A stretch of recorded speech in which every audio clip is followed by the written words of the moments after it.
Hey everybody, welcome back. Today I'm going to be doing my product review for the Ninja Luxe Cafe espresso machine. It's a great looking machine, but can it make decent cappuccino? Watch this video and find out. So you ready? Let's get into this. Just a quick note, my reviews are based upon the things that I think are important. That might be a little bit different for you, so what I recommend doing is after watching this video, you watch a couple of other videos from different content creators. That way you get a wider range of praises and concerns, which will help you make a much more informed buying decision, and that is the most important thing of all. This is the Ninja Luxe Cafe coffee maker. This is primarily an espresso machine, but you can do regular coffee in it as well in cups up to 18 ounces. That being said, there's no option for a carafe, so if you need something larger than 18 ounces, this is probably not going to be right for you. The machine has an integrated bean grinder, a really large drip tray that actually has two parts. One is just the regular drip tray portion here, and the other part is this entire section down here that can be removed and poured from that corner. The reason you have this large portion is for two reasons primarily. The first one is for doing clean cycles on the machine, and the second one is for this over here. This is the integrated milk frother. It's got a stainless steel cup with a little frothing mechanism built into the bottom. This can be just kind of pulled out like that for cleaning. You can see there's no gears or anything to drive this. The whole thing is driven by a magnet, and you can see that right over here.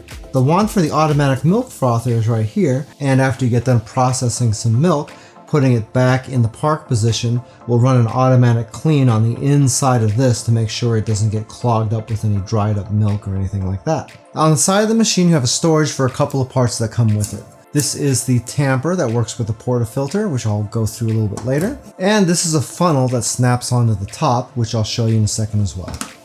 On the top you can see the hopper for the bean grinder. And if I were to turn this counterclockwise, I can pull the whole thing up and remove it for cleaning. On the larger drip tray, you have this little buoy right here. As the drip tray gets full, this will rise up. So when it gets to the top, you'll know that this thing is full and you need to take it out and empty it. Coming along the front, this is the said portafilter right here. This is only half of the mechanism. There's two baskets that go into the top of this, and they're actually stored right now, which I'm about to show you. On the right side of the machine, there's another storage compartment, and you got a few things in there. This is the double shot basket, and this is the quad shot basket. If you look closely at these baskets, you can see all the little tiny holes here in the top, and if you turn it over, it's the same number of holes on the bottom. That means that these baskets are not pressurized. I figured I'd mention that because a few people asked about that in the unboxing video. In addition to the two baskets, you get a little cleaning ring too. On the back of the machine is the water reservoir that just pops straight out for refilling. This thing holds about 40 ounces of water, which is plenty to last for several coffees. And I like that it's on the back because it stays out of the way. As far as size goes, the machine is pretty big, but it's not as big as you might think. We're looking at about 12¼ inches wide. However, you got the accessories that stick out off the side there, so we're gonna have to add that in to our equation. So that's about 1.5 inches on those. So if we add 1.5 inches of width to this, then we're talking about 13¾ inches wide. As far as depth goes, we are talking about just about 16½ inches. And that's because the portafilter handle sticks out as well. If you were storing this someplace else, like leaving it up on top of the machine like that, then that would bring the depth of the machine down to 13¼ inches to clear the buttons right here. As far as height goes, we're talking about just a shade under 15 inches. On the front of the machine below the portafilter, we have a little adjustable shelf.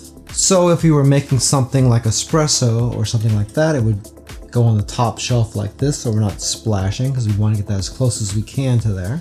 But if you're putting in a larger cup, you could either drop this down a level like this, remove it completely, and if you have a travel cup of some sort that you're making a coffee in, you can even remove the drip tray down here to give yourself just that little bit of extra clearance. So without the drip tray, if your cup is below 8 inches, then it should fit right under there no problem. When you make espresso in this machine, you're basically doing it in 3 parts. First, you're going to grind your beans, then you're going to brew your coffee, and then depending on what you're making, you would steam and or froth your milk. So to grind your beans, the first thing you gotta do is take out your portafilter, put in either the double or quad shot basket, put the funnel on top, and take that entire assembly and slide it into the slot on the bean grinder. After that, the machine detects automatically whether you're using the double or quad shot basket, and it'll give you a recommended grind size. You can use a dial on the side of the machine at that point to adjust the size of the grind. It's usually better to use the recommended settings, but you're kind of free to play around with that if you want. Once you push start, it'll grind your beans for you and you'll be ready to move on to the next part. So when that finishes, you take the portafilter out of the grinder, tap the side of the portafilter a couple of times to sort of level out the beans, and then you use a tamper to compress the beans down into the basket. The tamper's got a lot of weight to it and feels really nice to use. It's also spring loaded, so you don't have to worry about over pressing.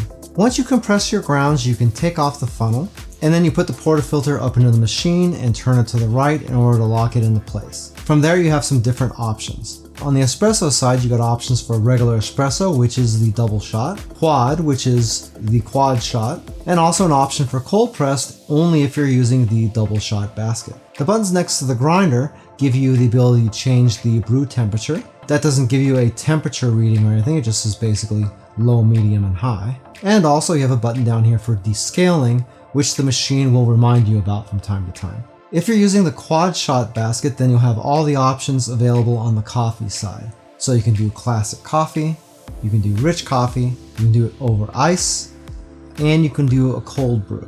With each one of those options, you have the ability to make a 6-ounce cup, 8, 10, 12, 14, 16, and 18. On the milk frother side, you have a few different options. You can either select dairy or plant-based milk, and you can select the type of froth that you're going to have. The froth setting all the way down at the bottom would just be for steaming milk and it wouldn't produce much of a froth. The second one would be for things like lattes. The third one would produce a bunch of foam for cappuccinos.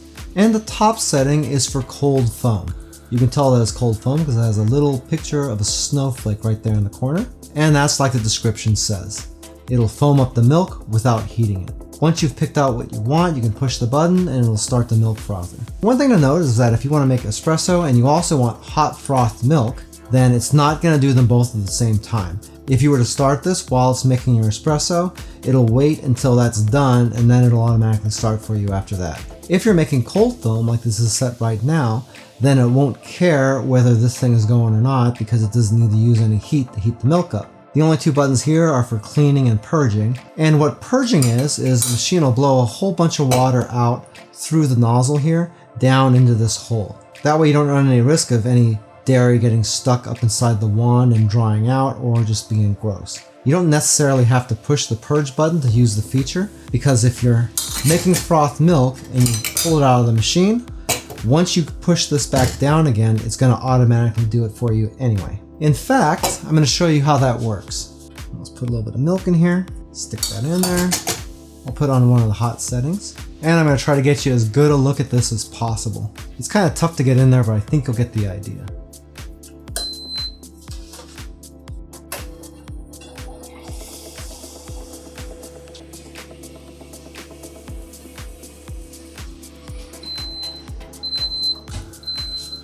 Okay, once your milk is done, you can pull this out of here.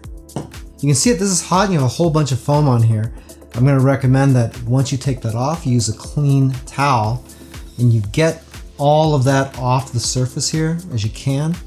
Because if you let that dry on there, it's going to be a bad day, especially if you do multiple coffees and you're not cleaning this, then you'll end up getting some stuff dried on there, and over time that really makes it look like crap and it really sort of messes it up. That's not a knock against Ninja, that is pretty much anything with a wand like this. You can see here on this milk, that's really nice foam. Especially seeing as how this was automatic. If you've ever made cappuccinos in a restaurant or something, you'd know that you kind of had to hold this thing here at an angle on the wand, and you had to create your own foam. It was never an automatic thing like this. Most of this is foam. There's only a little bit of milk down here in the bottom. So that's pretty good quality. I like it. Now, once we push this back, it's going to run the purge. So you can see it's shooting a little bit of water out of here just to clear out the inside of the wand. And then it's going to put some pressure on it and shoot some more out.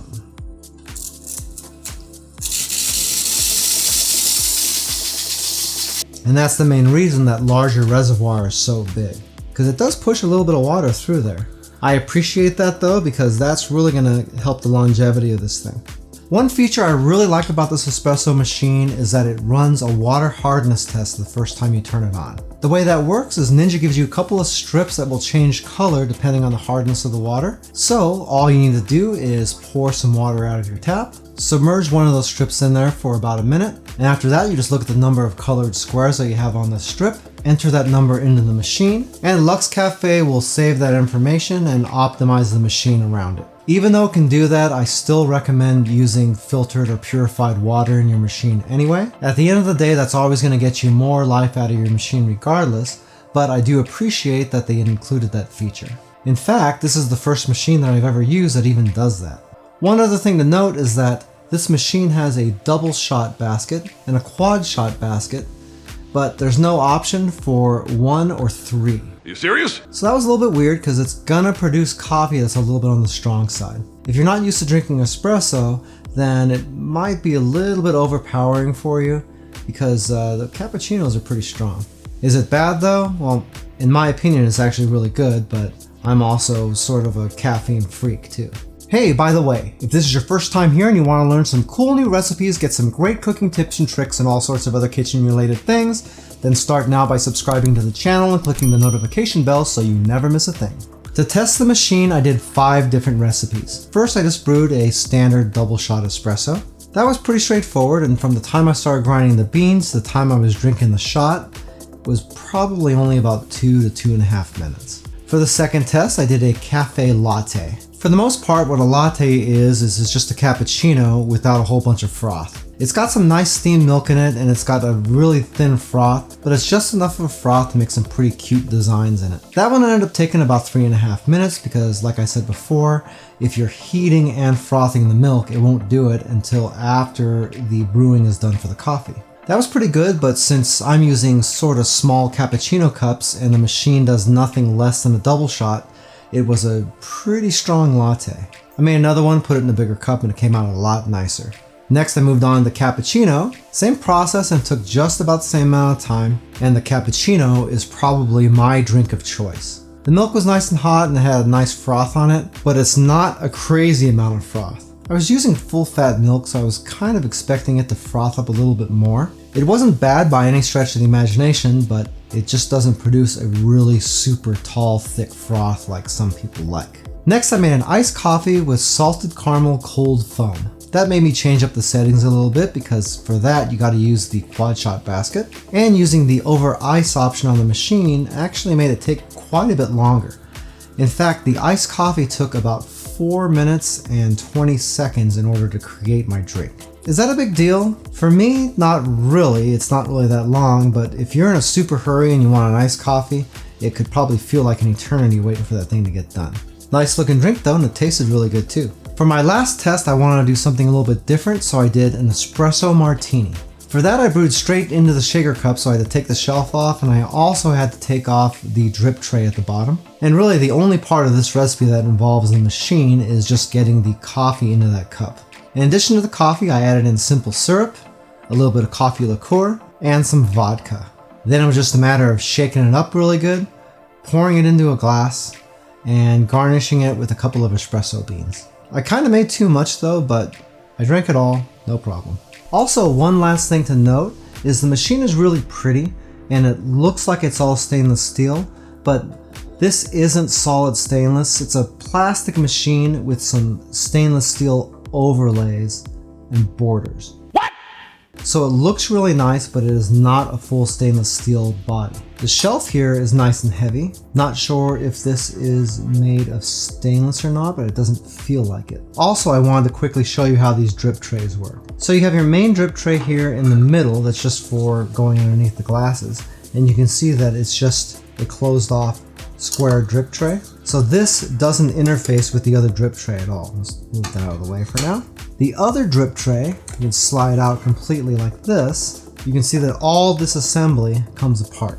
And then this piece comes out here as well. And you can see that this holds a lot of liquid. In fact, there's quite a bit in there right now. This is the little part that I told you pops up. You can see that as this gets full of liquid, this will come up and you'll be able to see the red markings on it from up on top. Once you can see those, then you know this thing is full and you need to empty it. So just be sure to keep that in mind, and you should be in good shape. The Ninja Luxe Cafe is a pretty well thought out machine. It's got some features that I wasn't expecting, like the auto cleaning of the wand and the water hardness detection. Also, it's really nice to see that Ninja is finally starting to make some machines that are easy to clean for a change. At the end of the day, it's a pretty pricey machine as far as stuff from Ninja Kitchen goes, but when you compare it to higher end machines with similar functions, it really does come in looking pretty good. If you'd like a little bit more information about the Ninja Luxe Cafe espresso machine, I do have an Amazon affiliate link to it down in the description of the video. If you buy anything through those links, I do make a small commission, but it doesn't change the price that you pay 1 cent. If you like this video, you might like this video right here where I showed you how to make a whole bunch of different drinks in the Ninja Luxe Cafe. And even if you don't have that same machine, you should be able to get pretty similar results in whatever machine you do have. Well, that's it for now. I hope to see you back again here really soon. And until that time, I'm Joe, and I hope you have a phenomenal day. Take it easy.